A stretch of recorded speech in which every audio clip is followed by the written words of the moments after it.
So John, you've made quite a few modifications to your Jeep since stock. Obviously it started with, you know, bumper and winch and things like that. First, tell us about that front bumper. This is the Rugged Ridge Arcus bumper. I like it. It's stamped steel, so it's a little lighter.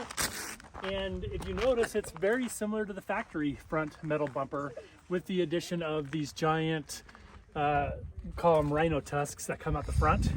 But these are good because they have a closed D-ring mount, whereas the Mopar bumper doesn't have these, which I think, in my opinion, is a big gap on their part. They want people to buy their stuff, but it's very, very, very similar to the Mopar one, just better. So I like it a lot. It's actually been a good bumper.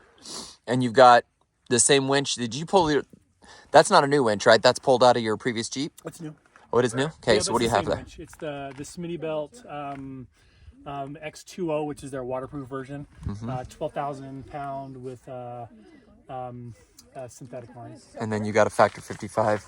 Factor 55 Fairlead, and then the Flatlink. Yep. With the road card on the front. And then these lights were something unique you did. That's not something that... They're not really made for Jeeps, but I like them. They're flat, and they're super bright, and they're Sylvanias, and they weren't crazy expensive. And these aren't even like made for Jeeps, these mounts. They're just regular tube mounts. I actually really like the look of it. I think you did a really good job with it. Yeah. I mean, you can obviously spend a ton more money on lights, but they've been fine. We don't use the lights a ton anymore. Yeah, we don't do a lot of off-roading in the evenings. No. Now, your fenders are American Adventure Labs. American Adventure Lab. Yep. The High-Line kit. Yep, and then the inner liners as well. What's unique about these inner liners? The unique about these inner liners are, I can't remember what these are called, but they're a special attachment where you click it and they just pop out. So they have these, I think there's 6 or 7 of them, these Allen bolts, and you pop them, they snap, and then the whole liner just comes out. So there's no screws, no bolts. I can have that liner removed in about 30 seconds.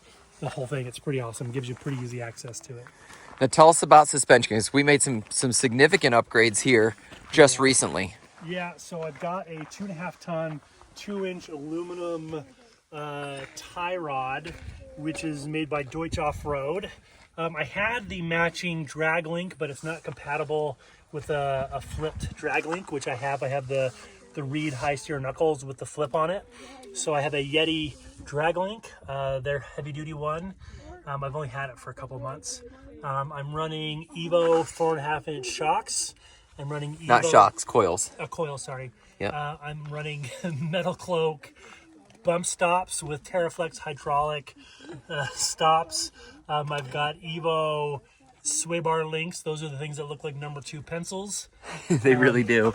Yeah, FALCON EF stabilizer. And then and FALCON 3.3 shocks. Yep, 3.3. Yeah, SP3 I think. Can't remember. And then I have skid plates.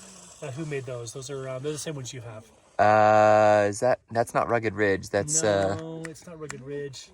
It'll come in a minute. I painted them black. Yeah, you painted them black. But overall, I mean, really great build. I mean, it's a bit of a Frankenstein, but you carefully looked at each piece, made sure it was going to work well with each other, and so far performance has been great, right? Yeah, I've got the Alpine IR, which for the bushings, I've been really happy with them. It probably doesn't have the most flex. I think if you want a lot of flex, you go with the Evo or the Metalcloak, but it does just fine. So. Yeah. And I'm thinking about trussing and gusseting and re-gearing here soon. So. Oh yeah? What are you going to re-gear to? You've got the factory gears in there, right? Yep, probably 513s. 513s. Oh, and these are one of my favorites. My rock lights, they're magnetic. You can literally pull them off, move them around wherever you want them. Yeah. So those are pretty cool, and they're super bright. Which again, we're not doing a lot of night driving, but it is nice to have when you want them. Support local. That's a company they're out of Washington somewhere, so it's a local. Oh, and then I have the YETI Steer Smart sector shaft brace, which I had the Synergy one and I didn't like it. Yeah, we've had some issues with Synergy parts for sure. Yeah, so I replaced it with the YETI one, and the YETI one's beefier and better design, and I've been pretty happy with it and any issues with it as well. Steering boost kit. So it replaces the Those are the guys I just met. If you watched our last week's video, we saw them at the Salt Lake Off-Road Expo. and got a chance to meet them, and they were describing some of their amazing technology. John, you've got that steering booster kit. Yeah, so all you do is you swap out a pressure switch, and then you can adjust the pressure in the system. So if you look over here, I've got a gauge that you can use to set, if you come around right there, Jeremy, you can use to set your pressure in your system when you're doing it. So I run about 1700 PSI, factory's 1300. And so how do you set that? How are you adjusting that? Underneath on the steering box, there's a little Allen you turn. Okay, got it. But they say it's safe up to 2,000 pounds. And it's because a Jeep uses it with 2,000 pounds in their Ram truck. And they dumbed it down for the Wrangler because they didn't want to run a cooler.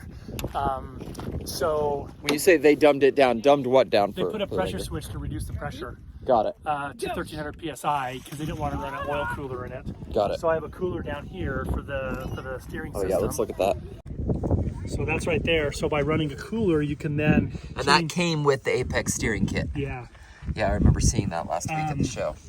And then you can change the pressure up to 2,000 pounds if you want. And how difficult was that to install? So the switch was easy. The switch was like an hour or two.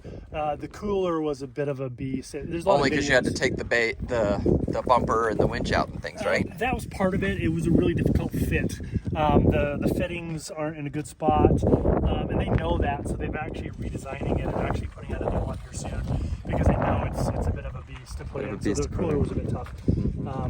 So if you buy a new one, you won't have to worry about it. But so all in all, like, they say it gets you about 60% to hydro steer. Yeah. So, which if you're running 38s. Yeah. Yep. Patagonia MILESTARs. How long have you had these on now? About a month. What do you think so far? I like them. Do you feel like they grip as well? Do they ride on the road as well? So I had an all-terrain. I've had the KO2s for the last decade. I actually had some of the first KO2s that came out a long time ago, and I thought they were great. These ones are better off-road, I think, in terms of grip and everything. So there's a little more road noise, but not too much. And then obviously they're MILESTAR, so they're not as good of a brand or as good of a name as BFG. But well, they're getting that name right. I mean, that's, I think a lot of people. I got such a good price on them that it was worth trying them, and they've been fine. Yeah. So, cool. Yeah. Ethan, you having fun driving that car?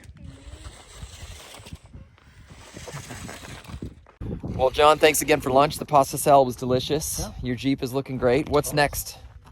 So I know you've got plans. You mentioned re-gearing. That's probably not next, though. What's next, though? That might be next. Really? And then I've got to solve for my tire on my tailgate. It's a little too heavy. Yeah. And I've got the rugged ridge reinforcement. It's just not great.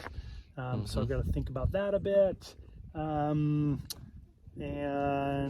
those are probably the big things next. And then, are you going to re-gear it yourself, or are you going to have a shop do it? I'm not doing it myself. It's too much work. I re-geared with Jesse, and yeah, I'm not Jesse. That was a lot of work. Yeah.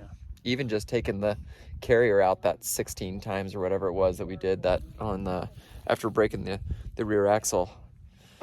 No thanks, not fun. Yep. Oh, and then of course the NOMADs, which I love. I absolutely love my NOMAD. Those NOMAD tires. We talk about those on this video, on this channel all the time. So anyway, hope you guys enjoy John's rig here. Give me a thumbs up if you think it's a great looking Jeep. I do.